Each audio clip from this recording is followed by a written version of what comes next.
friends, my name is Christy Leskovac. Welcome to my kitchen counter. I am super excited to be part of this soup workshop. I'm one of your demonstrators for this week, and I'm going to be sharing with you one of my favorite recipes.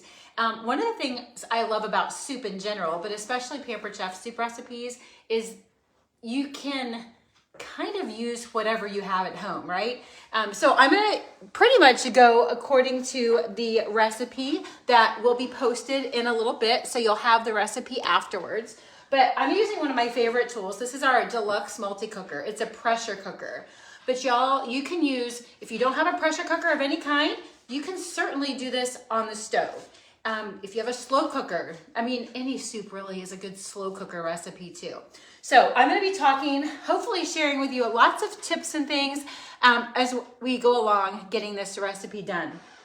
I've got a little tickle in my throat because I seeded jalapenos. And here's the thing, definitely don't want to inhale very much, especially through your mouth as you're seeding jalapenos. But just a little tip. If you're not a spicy person, I'm not a spicy. I'm kind of a mild salsa person. So don't be afraid to use jalapenos. You take the seeds out. The seeds are where the heat is. If you like a little heat, try to leave a little seeds in there, right? So don't be afraid to include jalapenos because they do give a really good flavor. So what we're gonna do first is I'm gonna take and get my jalapenos and my onions chopped up. I'm gonna also show you a little trick with dicing up some bell pepper as well. We're gonna use our multi-cooker like I mentioned. The great thing about this, it has like 16 different settings. One of them is a sear setting because we're gonna wanna sear our vegetables along with our garlic before we make the soup, before we add the rest of the ingredients to make the soup. Again, if you don't have a pressure cooker, ours does have a sear feature, but you can sear the vegetables on the stove before you add the rest of the ingredients to your stock pot. Or if you have our rock crock slow cooker stand set, that makes it really nice because you can sear your vegetables in that rock crock and then move it over to the slow cooker stand, right? If you have a regular slow cooker, just pull out a little saute pan to do that. All right, so here's what we're gonna do first. I'm gonna take, this is our twist and chop, y'all. This is one of our new fall products, and I want to just show you, hopefully you can see from here, there is a pulse and there's a chop. If you have a pulse, I'm just going to tell you, it just barely, gets it going. But I can pulse a few times and have pretzel crumbs or graham cracker crumbs, perfect for a crumb crust. If you turn it on, I want you to notice how the blade is not just spinning, but it's also moving up and down. There's also a little opening here if you want to add some oil. So if you're doing a salsa or a sauce, you can certainly have it in one stop right there. So I'm going to just take this. I'm going to add my jalapenos that I seeded, and I'm adding a couple of them, and they're actually pretty good size too. Now here's a little onion tip. If you're not using a full onion on your recipe, don't cut both ends off. I usually call this the messy end or the fuzzy end. This onion happened to not be as fuzzy, but you know what I'm talking about? Drop in the comments if you know what I'm talking about, the fuzzy end of the onion. Keep that fuzzy end of the onion on if you're not using the whole onion. That's gonna help you not cry as much when you're dealing with onions. This is called the root end of the onion. So I always cut that like pointy end off, and then I just wedge what I need. Leave that root end intact, and I'm not even smelling the odor from the onion because that root end is still intact. So I'm just gonna take the wedges that I'm gonna use, put those in here, and I'm just gonna, the recipe calls for finely diced. And if you're one that has maybe some picky eaters at home, you might wanna do it finely diced because you have the flavor without the texture. I don't know how many seconds that was, y'all. But look at this. Seriously. Like, look at that. Y'all saw how big those were. Isn't that amazing?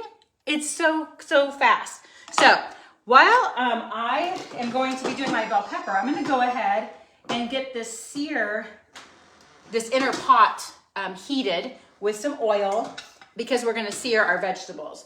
Now let me just show you right here. This is the 6-quart inner pot. It's stainless steel, it's dishwasher safe, it's amazing.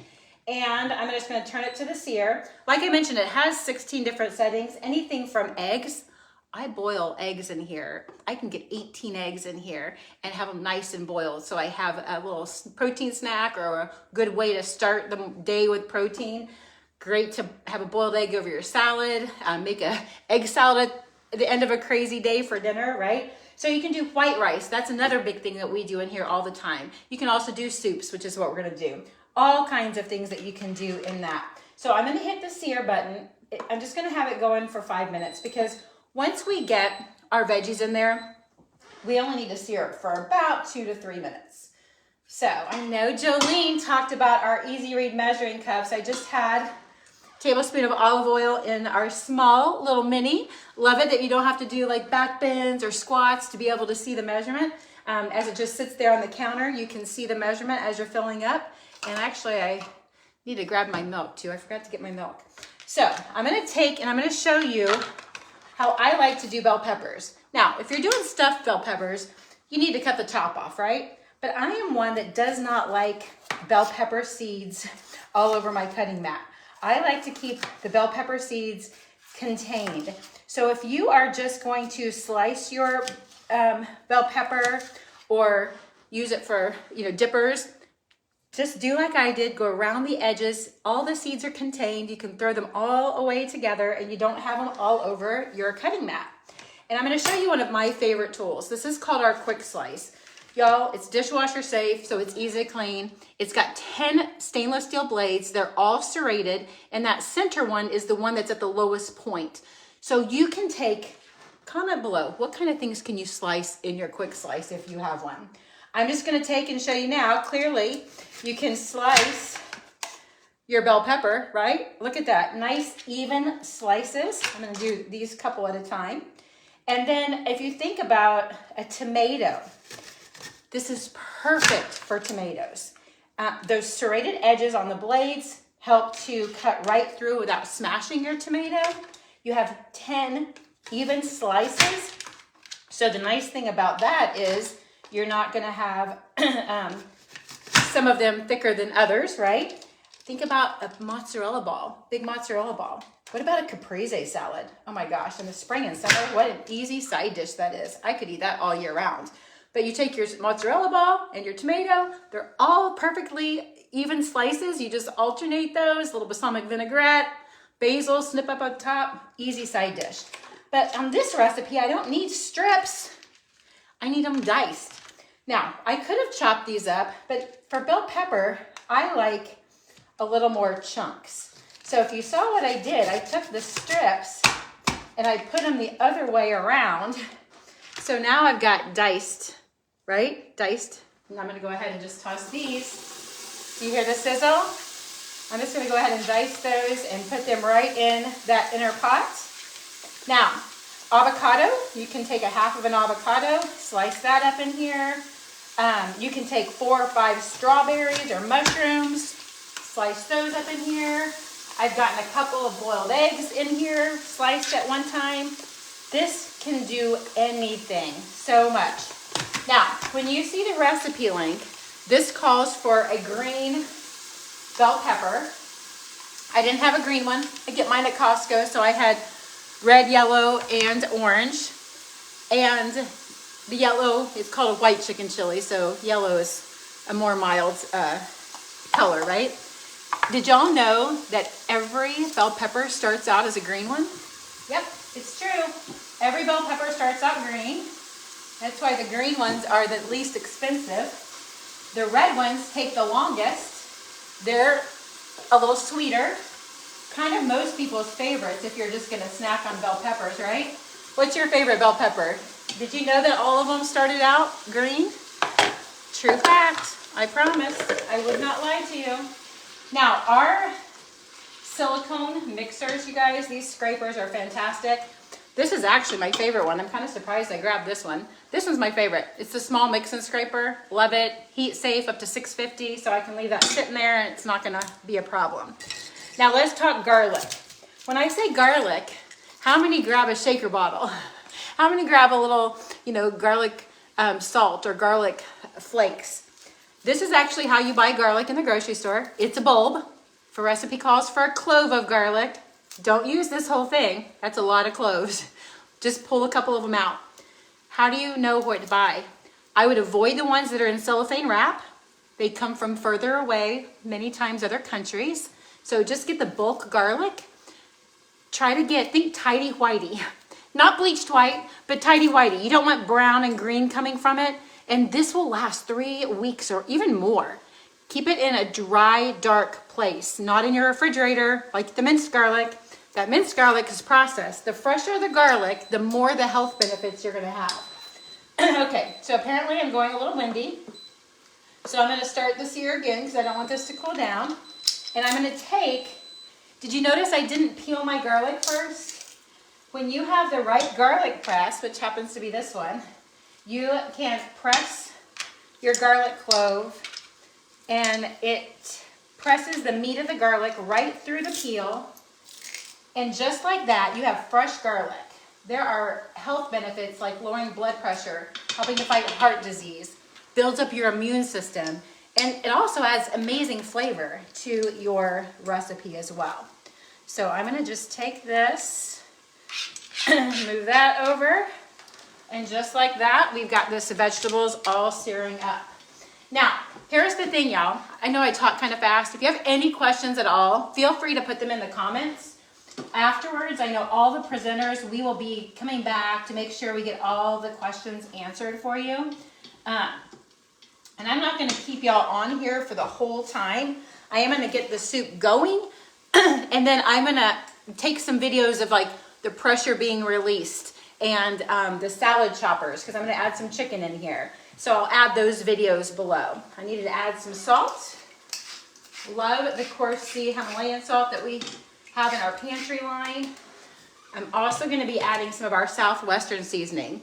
Have y'all used any of our pantry items? I know you just got some. You all should have this now, or at least it's on its way. And here's the thing, even if you don't have it now, that's all right. I'm not planning on doing 8 soups in 1 week, right? I would recommend, and I think Holly even had that in her tips, is just to pick a couple of soups that you wanna do this week. A couple soups you wanna do next week, right? Just incorporate those into your meal plan, because as much as I love soup, I don't necessarily want it every day, right? But this one is one you're gonna definitely have more of as the, after you get done with this soup, all right? So let me make sure I didn't miss anything. Okay, I got all of that. Got all of that. Oh goodness, I swear to goodness. Those jalapeno seeds are getting to me. Okay, so now what I need to do, I've got this on sear, got that going. I am going to add some chicken broth. I'm gonna add our seasoning. I'm gonna add the chicken. So let me grab my Easy Read measuring cup, like I mentioned before. I just need, I'm gonna put a little more chicken in here than what it calls for. Calls for 2 cups. I got my 1 cup out instead of my 2 cups, so I'm gonna have to do this twice. But again, I can just see exactly where I am on the measurement without having to do back bends or squats to get that measurement, or lifting it up and then sometimes spilling my broth. Have you ever done that as you're trying to see if you have the right measurement? I'm gonna put a little more than 2 cups just because I'm adding a little more chicken.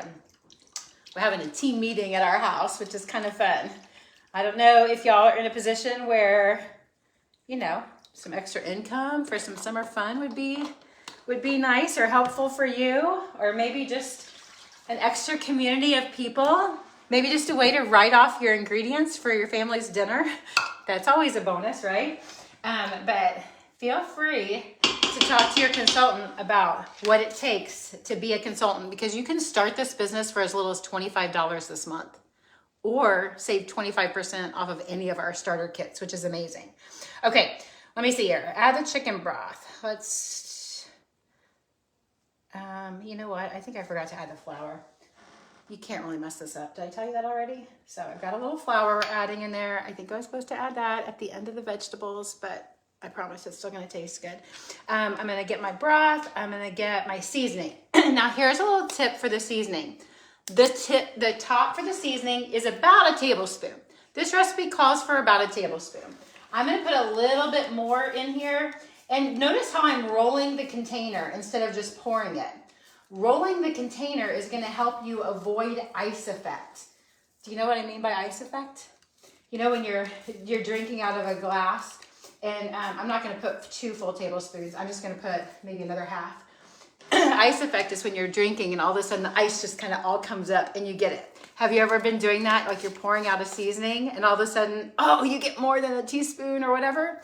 So roll it into your cup or into your lid or into your spoon, and that's gonna help reduce that ice effect.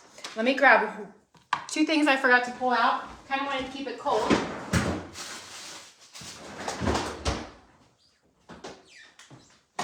One of them is frozen corn. We are definitely going to be adding this in, and the frozen corn is just about a half a cup, but again, no, it's a cup. So I'm going to add kind of a very full cup. This is going to kind of go over the 1 cup measurement. And then there's going to be some things that we're going to incorporate and add after this is cooked. Notice I had my little Twix-It clip. They come in different colors now, but y'all, this is the small one. Great for frozen vegetables in your fridge. I'm gonna take and add our chicken because the chicken definitely needs to cook in here. And these are mostly thawed chicken breasts. These are the ones from Costco. So even though they've been out of the freezer since yesterday afternoon, you know, if you ever bought those ones from Costco, they're packaged together. So sometimes they're still a little frozen inside. But the best thing about the multi-cooker is that's okay. You don't have to defrost it first. So let me see, I got everything I need here. I'm just gonna turn this to the soup setting, right there. And then I'm gonna adjust it down to 8 minutes. Now, here's the thing with a pressure cooker. If you've never used a pressure cooker before, it's not like, oh, 8 minutes from now, the soup is done. This needs to come under pressure, and it takes sometimes, 5 to 8 minutes to come under pressure.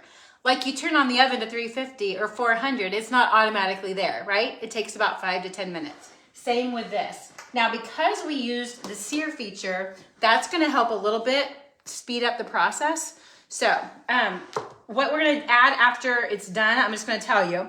We are gonna add the beans after it's done. We are going to add some milk after it's done. We're gonna have optional toppings like yogurt, green onions, cheese. Now, notice I have my cheese here in a block. It's probably been 20 years or more that I bought a bag of already grated cheese because y'all, it's just not the same. When you grate your own cheese, it tastes better, it melts better, and it's better for you, I promise you that. So if you notice, this is one of our leak-proof containers. I love that it has this silicone insert. This is one of the ways we love to keep cheese. I put the block in there, we put the grated cheese in there. You notice I was brushing off basically the grated cheese because we are almost out in here. And the best cheese grater ever, we have a couple different varieties. Other presenters may disagree, but in my opinion, this is the best. It does have a food holder. I don't use it, honestly. But here's the thing. I take a big old block of cheese. This was a 2-pound block of cheese. And people tell me all the time, oh, I don't have time to grate my own cheese. And it's funny because I'm busy and I have 4 boys. They're grown now, but when they were little, we grated our cheese. And this became one of the jobs that they would do. And they liked to do it because they knew that if they grated the cheese, they were the ones that got the bonus. That's definitely, what was that, a minute that maybe I was grating cheese? And I already have plenty that I need for this. But once you get down to the very end, go really slow, and then whoever's grating, just pop that last little bit in your mouth. But there is a holder if you want to get every single bit done. So I'm just going to put the rest of this block here. I'm going to save some of it because we're going to mix it in. And then when people come to serve, they might want to put a little bit more on top. So just like that, cheese grater, it's dishwasher safe. If I was going on top of a casserole or a pizza, I might hold it like this and just grate over top of whatever it is.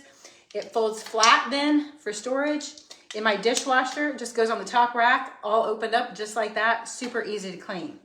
Now, couple other things I wanted to tell you. Okay, I have already opened my can of beans. I've rinsed them with our can strainer. This is great.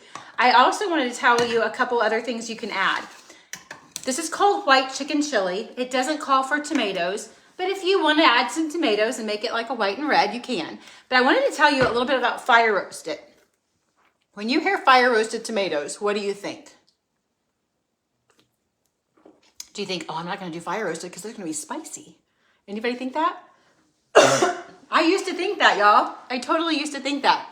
But no, fire roasted, basically, when you heat up the tomatoes, it brings out the sweetness of the tomato. And then fire roasted gives it a little smoky flavor too. So it's a great addition to a soup or a chili, even a white chicken chili. I want to show you our can opener too. Love this thing. I have a couple, one in the drawer over there, one in my tool turnabout, but you load it up top loaded. And notice I have a pull tab. Don't use the pull tabs, y'all. Pull tabs, first of all, make a mess because by the time you pull that last bit off, all the juice is sloshing out. And they're so rough. My 22-year-old, who's like 6'4" now, when he was little, we'd have those canned peaches. And he would always do the pull tabs. There was a time he gouged his finger so bad. Took him to the doctor. I thought he needed stitches, but it was too rough to even stitch. That was a long time ago. But you can do the can opener with a pull tab. And look at that. It doesn't even look like it's open, does it? But the little teeth right there on the side, you just pull that up, and there's like a little glue there. No sharp edges. No sharp edges. I'll take this over to the sink to drain the juice, but this is a fun additional topping that we'll have for our soup tonight as well. All right, I'm gonna let y'all go now. I'm gonna say it's running now, still preheating. So this little cycle shows you it's getting closer to the preheat. Once it gets to the countdown, there'll be an 8 and it'll count down. And then what it'll ask me to do is I'm gonna take the chicken breasts out, and I'm gonna use our salad choppers to shred those chicken breasts, okay? I'll put a little video clip in the comments below here so you can see how that works.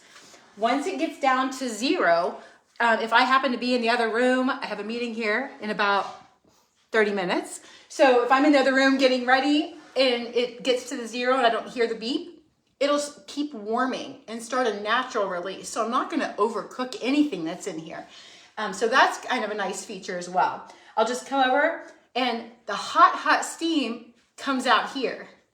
But the button I push is way down here. So you're never gonna have fingers getting burnt from that hot steam.